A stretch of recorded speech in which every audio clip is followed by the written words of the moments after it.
The Army Painter have announced a brand new paint line that I think looks really cool. Plus, we're gonna go over all the reveals from this past weekend's Warhammer Day event. All this and more in this week's Tabletop News. I'm Angela, and welcome to Hobby Night. The Army Painter have announced with this teaser trailer a brand new paint line, which I'm really excited about, and I figured we'd watch it together. So without further ado, let's find out about this new paint coming soon.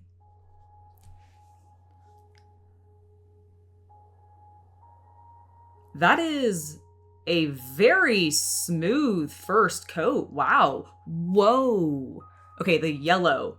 That yellow is impressive. I am insanely impressed. The orange is the best orange I've tried. Yellow is fantastic. That looks airborne. I mean, those lighter colors are difficult to get some good coverage with sometimes. Mixing a lot of the paints, and they I love the greens. Really good into each other. Greens are one of my favorite colors. Working with them is great. Just one coat and fine.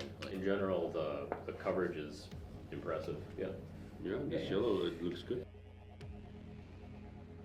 We've added a shit ton of pigment to it. Normally, that will make the paint a whole ton of pigment. But what we did develop was a stabilizer. It all comes from the stabilizer. Ah, interesting. Yeah, originally I was sent a very small sampling of these colors.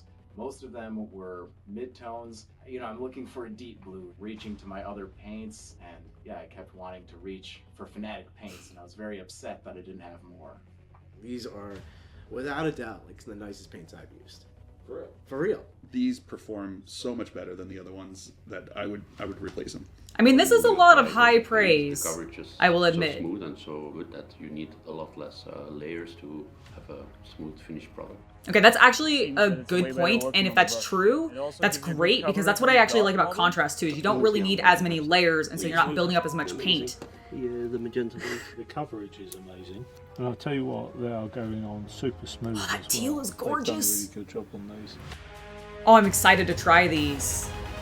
216 new colors, that's pretty gosh darn exciting. Okay. I mean, that does look really smooth. All right, color triads. Normal paint names. Oh my gosh, thank you. I thank you. Ooh. I do like effect paints, that's fun.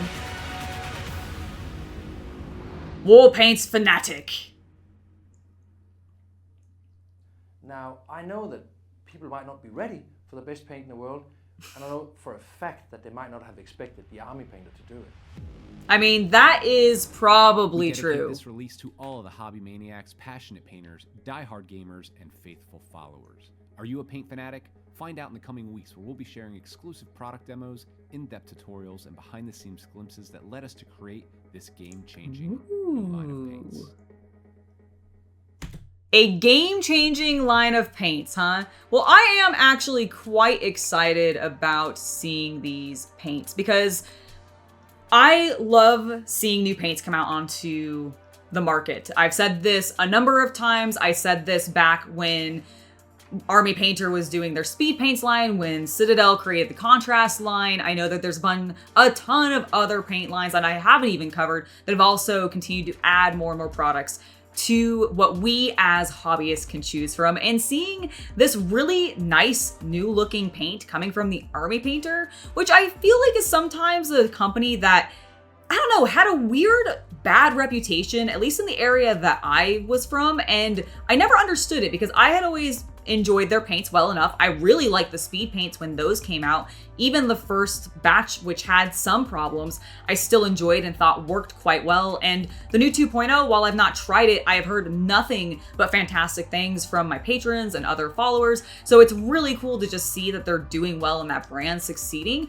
So seeing this new Fanatics brand of paint, which looks incredibly creamy smooth, and I've only seen one other miniature paint brand actually achieve that level of like creaminess that I've ever seen, at least. And that is the Master Series paint line from Reaper, which I absolutely love, but don't have a huge amount of, but their flesh tones, I love working with them. And they have the same like creamy smoothness that we see here when they're pulling the paint across these particular bases. And I love that. It's one of my favorite things about that paint brand. So if Army Painter has found a way to stabilize their pigment and do that same thing and give me amazing coverage, I am hyped. The other thing that I'm really looking forward to about this and the stuff that they're going to be showing us in the future is I want to see them specifically spotlight combining these paints with speed paint. Like, I think that would be really, really awesome because that's exactly how I would want to use them.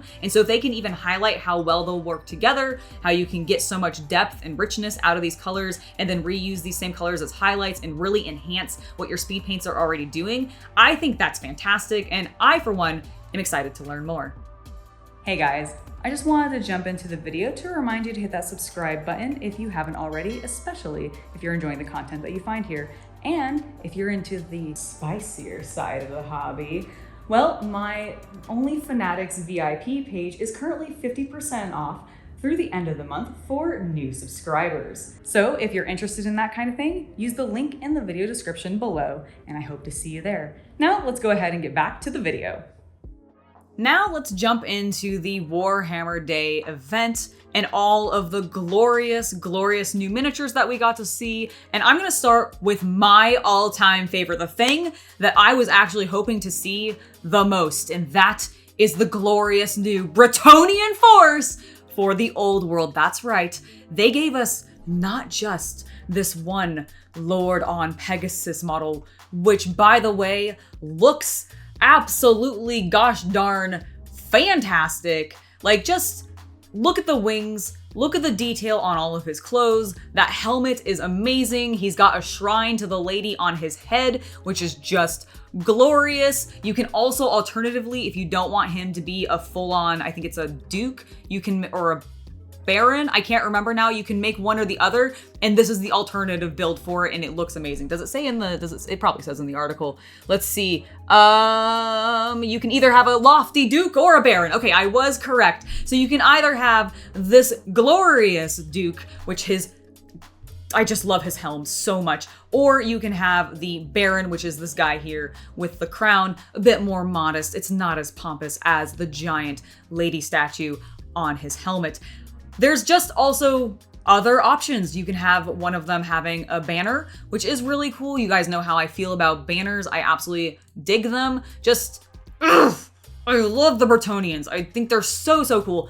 But it wasn't just the Lord on Pegasus. We also got Knights of the Realm on foot, a unit we haven't seen in ages, and they are majestic. One of the things that I personally really liked about old world Bretonnian forces is that all of the knights would have wild things on their helms. Like, that was just a really funny element of it. You see the wings, you see the lady, you see a boar with a sword sticking through him. Like, there's classics here that I haven't seen in ages, and so seeing them return, I love it so gosh darn much. And just look, there's even more options for the knights on foot. We also have a couple of standard bearers as well as just fancier dudes who are fantastic. We also have more Pegasuses because it's the Bretonnians, and you can't not have a butt ton of winged horses and probably unicorns. We'll probably see a bunch of unicorns as well. And I think these guys look great, and it's nice to see them in plastic. Now, speaking of plastic miniatures, we do have the classic knights. Now, I've actually painted up some of these models. I painted up one of these models. I got a old Bretonnian starter set that I bought off somebody who had it for ages. It was nearly complete, and one of the first things that I built and painted was a knight. So I'm super excited for when this particular set comes out. I want to pick it up and compare the two because I still have a bunch that are unpainted, and I'll probably just paint all of them up together and have this giant knights force for my old world army, and it's gonna be amazing. We have even more to look at though, because we didn't just have a bunch of lofty lords to look at. We also got some fresh peasants, and look at the mustache. I love it so much. I love their just like outrageous facial hair and horrific looking teeth. It's perfect for peasants. It works so well. We have both some melee guys as well as some ranged peasants, which is fantastic to see. And everybody, if you haven't noticed, is on square bases or rectangular bases. We're back to the good old days, and that is awesome. Now, all of the ones that we just looked at are plastic. great, right? You're like, yes, that is exactly what I wanted. Thank you, Games Workshop, for giving us all these models in plastic. But unfortunately, this is something that I had genuinely forgotten and or just had missed when they originally said it. But a lot of people have commented when I did my live stream covering this particular event that they've talked about how the old world coming back is going to be a mix of plastic and unfortunately resin. And we're gonna now get into the resin models that they revealed to us at this event. And while these are still very cool, I do not understand why any of them are in resin. I just don't get it. It doesn't make sense to me. What about this handmaiden of the lady needs to be in resin? They do so many more detailed models than this in non-resin, just normal plastic, and they look fantastic. Why couldn't she be in plastic? Alternatively, we've already seen Knights Above literally done in plastic. So why do any of these special characters have to be made of resin? I don't know. It boggles my mind and I'm never gonna get over it because I feel like the entire thing should just be in plastic. It would be a lot more friendly, I think, to us as consumers because then we're not having to go to like 2 different spots to buy the models for this one army that we're trying to run because these are all Forge World resin, which is just unfortunate. And then of course, the last thing that we got to see was the trebuchet, which looks fantastic, but again is resin. And while like I have a love-hate relationship with resin in regards to it as a material because I think it's just a little more fragile than I personally prefer because most of the resin models I've ever worked with have broken. But I do understand that it is allowing for some extra detail sometimes. But with how fine and just amazing the fidelity is on even these peasants, which are in plastic, I don't see why any of these have to be made of resin. And I just feel like it's kind of weird that they're splitting up the product in that way. Let me know what your thoughts are down below. Now I want to talk about my second favorite reveal from the Warhammer Day event, and that is the announcement of Killteam Salvation, the newest 2-player box set coming to the Killteam franchise for Games Workshop. And there's a couple of reasons I actually really like this box set, and one of them is of course the models that are coming in the box itself, and you might be seeing them up there in the little banner here above the Killteam box. That's right, you are seeing correctly, plastic striking scorpions.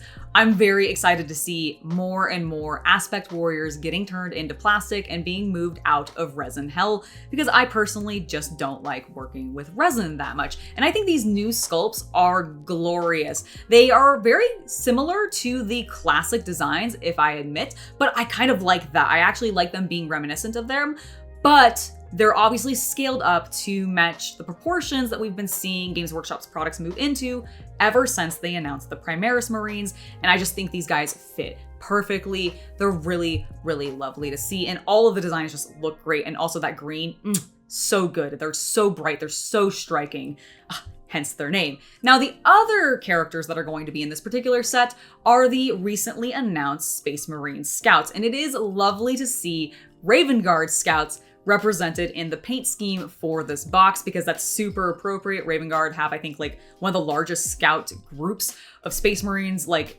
of all of the chapters from my understanding. And I just think it's really cool to see them represented here. And these new sculpts continue to be awesome. Now, the actual other reason that I really like this set outside of the striking scorpions, which I just think are cool to see come out of resin, is the fact that we're not actually getting a full kill zone in this box set. Now, in the past, when Games Workshop has announced these 2-player sort of starter sets for Killteam, they've always come with a really big terrain set included in them, which is called a kill zone, which gives those players something to play on. But a lot of players have been complaining to Games Workshop that, hey, we don't really need this many kill zones. Like, you guys have released 6 or 7 of them, I think, and that's enough. We have plenty of terrain appropriate for this game system. So could you maybe not include all of that in these big box sets that you're releasing? And Games Workshop actually listened to those complaints and said, sure, we can absolutely do that. So in this particular set, you are just getting these few scatter terrain pieces. I said that slightly backwards, sorry about that. And that's all you're getting in the set. So it'll add a little bit to maybe the terrain pieces you already have, but you're not gonna have this excess of terrain that you may just have sitting around because you never get around to painting it or using it because you already have too many to play with already. And I think that's really, really nice. Now, they are still coming out with a brand new Killzone, of course. They're not going to stop producing those. And if you want to pick it up, you can, but now you just have to buy that separately. Now, I have already seen some criticism of this from some players online, talking about how this might just be a cash grab on Games Workshop's part to get more money out of players by splitting the products up rather than having them in the nice big box set, which tended to be a pretty good deal on the amount of plastic that you were getting for what you were paying. But on the same hand, if most consumers are fatigued on buying all these Killteam sets and getting all this excess terrain that they're never going to use in them, I think it might end up being a minority that wants to see them stay in there because it was just the best deal and they're having to spend a little extra to collect them all now. That is unfortunate, but I do think Games Workshop made the right choice here, and I'd love to know your thoughts too. Age of Sigmar is up next, and we need to talk about Lord Relictor Ionosis Cryptborn. I think I said that correctly. If I didn't, I apologize. But Mr. Cryptborn here, he has had the most epic glow up that I think I've ever seen of any Games Workshop character. Because as you can see, I'm just going to scroll down here past all of his glory. This is what he used to look like. This is how he was originally released in the OG, like, Age of Sigmar starter set, from my understanding. And he is fine, right? Like, he looks okay, but holy heck, this man, that is a handsome skeleton. And I really want this character, not because I run Stormcast Eternal whatsoever. I just want to paint him.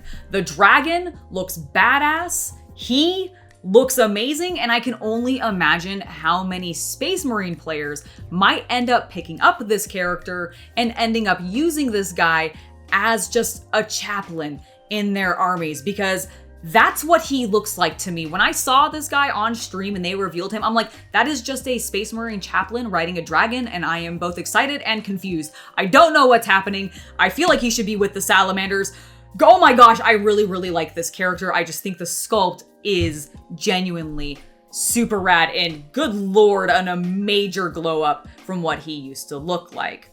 Now, we don't just have this character reveal for Age of Sigmar. We actually got a second character revealed, and that is this glorious Sylvaneth character. This is Belthanos, First Thorn of Kunoth, and I don't play Sylvaneth. I've never collected Sylvaneth before, but I want this Firefly riding majestic dude. Like, holy cow, is this model glorious. And again, this goes back to the old world stuff where I was complaining about why some of those other models had to be in resin.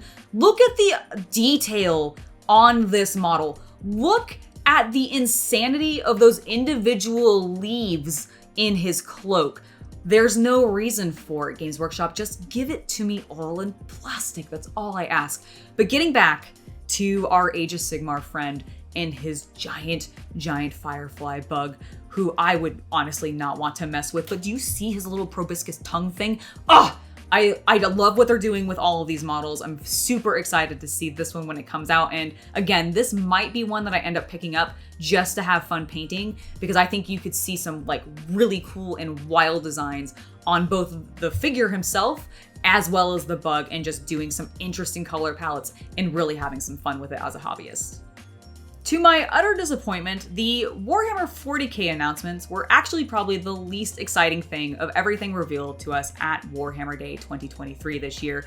But we're still going to talk about these models because at least the one that's coming out for the AdMech is a little bit ridiculous, and I need to know what your guys' thoughts are on this model down in the comments below. Please tell me, because personally, I think it's a little too like, it's a little too weird for me. Like, he's on stilts and I get that, but they're not even really like extending. Like, you can't shrink him down. He doesn't seem to compress and get to a relatively normal height. And I understand he's supposed to be this like elite engineered sniper, okay? And I think people online have figured out how to make him like taller than a Titan if you put him on top of that assassin piece that you could get if you were Warhammer Plus subscriber for that first year. You could order that like one assassin that's sitting on that statuary, and you put that on top of like one of their tallest buildings or something. I think you can end up doing it. But the point is this boy is tall, And the minute like a herd of servitors are eagerly walking past him, they're gonna trip him up and knock him over. And I just don't understand what Games Workshop was thinking. Now, I enjoy the kind of spindliness that is the AdMech faction in regards to their design and aesthetic, but this is going a little bit, it's a little much. And also the tail, I don't know how I feel about it. Like, he's got like this really long exhaust tail, and while I find it hilarious, it also just looks weird. I don't know. I don't know what to make of this miniature. The reveal of this was so bizarre, and AdMech players, are you happy with this?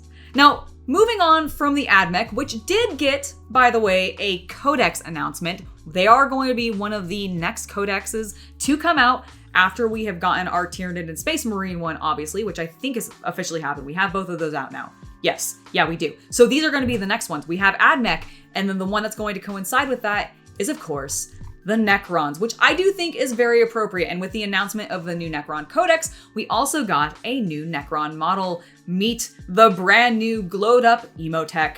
I really think this model looks fantastic. Very classic sort of Necron posing. Absolutely adore the scarabs on his cloak. I don't know if this is going to end up being one that I get, because Chaos Cultist, while he does run Necrons, this was not a character or a dynasty specifically that he tended to run. But who knows, with the new Codex coming out, he could have brand new rules, it could be a lot more exciting, and perhaps I'll end up getting Emotech and painting him on the channel in the future, and actually getting back to our OG Necron color scheme. I think he in that cloak would look wild in my analogous color scheme, so I think getting this model might just be fun for that reason alone. Last but not least, the Chaos Cultist insisted that I watch this short trailer with you, so let's go ahead and see what it's all about. Gosh darn it!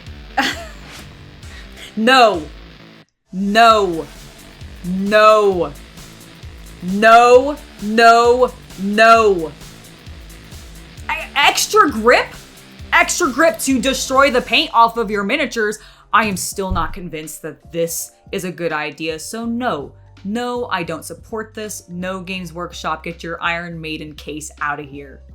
That has been it for this week in tabletop news. I'm really excited for what the Army Painter has presented us when it comes to their new paint, and I think we got some pretty cool reveals, all things considered, when it comes to the Warhammer Day event. Do let me know your thoughts down in the comments below, and I do want to give you a little reminder that the live stream that is happening today is going to be a little bit later in the day than normal, so be looking for that to go up around probably 2 or 3 in the afternoon. I've got a little bit of filming that I'm doing this morning, and I want to take care of that first before I get back and stream with you guys. So be looking forward to that a little bit later today, and in the meantime, I do want to give a huge thank you to my patrons for making it so content like this can continue to happen. Without your guys' support, we would not be doing this, so thank you very, very much.